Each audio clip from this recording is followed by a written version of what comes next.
welcome back to Chat and Chill. No, I'm out here 7 a.m. filming this. I gotta be on at 10 a.m. bro. So this is gonna be filmed at 8.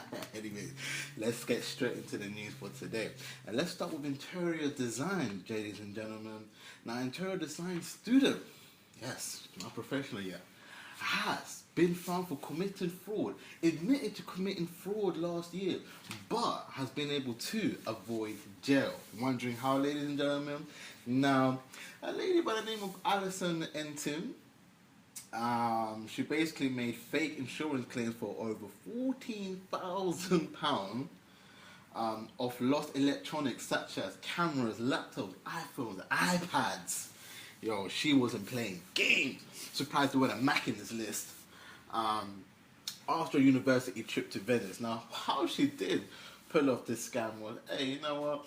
She's one of her fellow students' name and her details in her classroom, and sent it to the insurance company, made a claim, and then once she made a little bit of a buck out of it, she then made 5 other fake people and started claiming that they all missed things too. And I said, go on that trip. Now, shout out to the insurance claim, because what happened is they realised that, hold on a minute, it's a little bit fishy. She gave them her card details and her address for every single one, and they also found out that 5 of those brothers weren't even on the goddamn trip. Because they're not even registered in the university list thing, but you know what I'm saying. It's crazy. But, like, come on, bruh. Man, like Alison,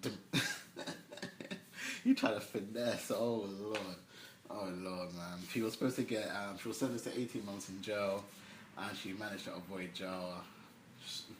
You had a good lawyer for that one. Probably gonna do some crazy 300-hour community service. You didn't have a fam. She's a freelance interior designer right now as we speak, and she's now gonna have a criminal record to her name. That's unfortunate, man. Kids, don't do fraud, and don't do stupid fraud. Like, come on, bro. Bloody hell. Look. Oh man. Let's go into the next story, and it's to do with Ofsted. Now, Ofsted is warning secondary schools that they need to stop suspending students with a lot of learning difficulties.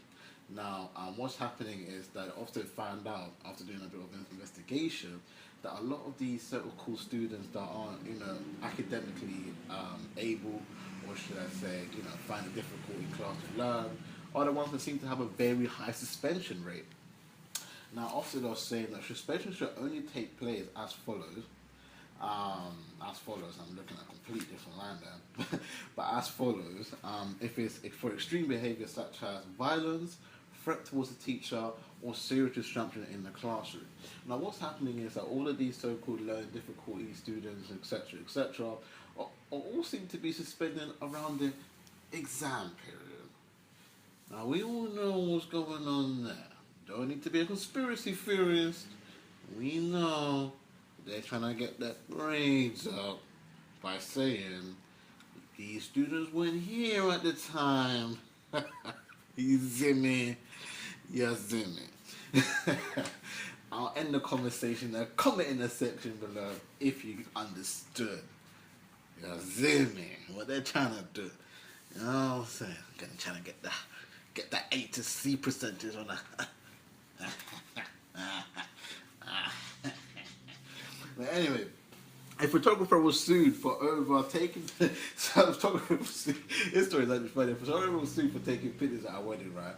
Now, what he was doing was, actually, let me give you the facts before I go into it. Now, the photographer was obviously sued for taking pictures. Now, he wasn't taking pictures of the wedding, actually. He was taking pictures of random people. He took over 1,636 images, and over a third of those were out of focus. So if you do your math, that's 559 pictures out of focus. 70 pictures of the bride, 11 of the groom, and 96 of the bridesmaid. The funniest part of why he's getting sued, he was taking basically, so the pictures that they did end up having that were like, clear and good to look at, ended up being girls in cleavage and asses. He just started taking pictures of chicks. What the fuck's wrong with this guy? His name is gone by Dave Kilcour, so I don't know if you ever come across that name. Do not sign him up. Let me take a break for 2 seconds.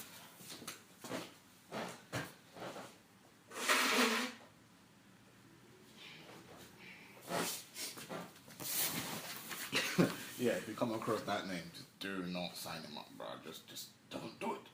Don't do it. Oh Lord, that's a crazy ass story. Anyways, should upskirting be a criminal offence? It's a question that a lot of people have been asking recently. There's been a lot of conversation, you know, surrounding upskirting in schools, particularly buses, McDonald's or restaurants, should I say? I don't know why I mentioned McDonald's. Hey, don't eat processed meat, guys. No processed meat. But anyway, police data show that one complainant was at least 10 years old, which is that's, nah, it's not good, man. It's not good. 11 charges related to upskirting since 2015. Now you might sit there and be like, that's not a high figure, Sharif. Why is it so important? I think upskirting in general, I agree, it should be a criminal offence. I think it kind of comes into, it can link into pedophiling, harassment. I mean, pedophiling more by age, but like, you know, you get 50-year-olds that are trying to take upskirt pictures. It happens. So, definitely sexual harassment. I don't know what lane you should put upskirting in, because people just like quick little snapshot, like people do them things there. So yeah, I kind of agree. I think taking it out of the element, because right now you can do it and it's not really a criminal offense, so technically you can, yeah, not condoning it though, guys, so just don't bother. 15 out of the 44 police forces contacted held records, and it is feared that it's going to grow, you know, the offence will increase. Now, 15 people had a criminal record, like they had a previous. You watched the bill. Has he got a previous? Yeah, he's got a previous. You know what I'm saying? So, he had a previous. Don't lie, I don't even know what that's I don't even know how it begins. Has he got a previous? But anyway, that's just my terrible accent of, I don't know, I think that Cockney accent? I don't know. But anyways, yeah. So, we don't want it to get any worse than what it is right now. I say let's do that and let's go for the change and let's put an end to upskirting. I mean, if you had a daughter, do you want her to be upskirted in class? Think about that. Anyway, let's go into the next story. That child sex crime allegations have reached a record high in the UK. Yeah, we're ending on a serious note this afternoon, this morning, god damn. And average of 177 cases were recorded every day in 2016 and 2017. Are you hearing what I'm saying? Every single day there was a child sex crime of up to 177. I don't think you understand how high that is, bro. That's a high figure.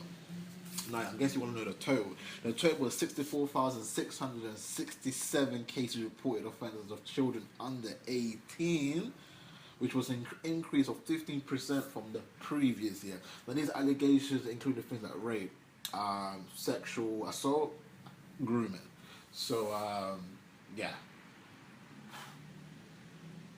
It's high, bro. That's pretty high, you know. That's a lot of kids. 14,000 were aged 10 and under. 1,786 was 4 and under. Yeah. 10% of the cases were online elements involved, i.e. Snapchat, Instagram, Facebook, sliding in a DM, Tinder, all that good stuff. Probably not Tinder, but man, it's serious, man. I hope we can tackle this. It's one of those things that is very difficult to tackle in general, but I do hope it's something that can get done ASAP. But anyways, listen, man, this is the end of the news. I will see you guys back here for the sports, so go check out the sports video, and peace.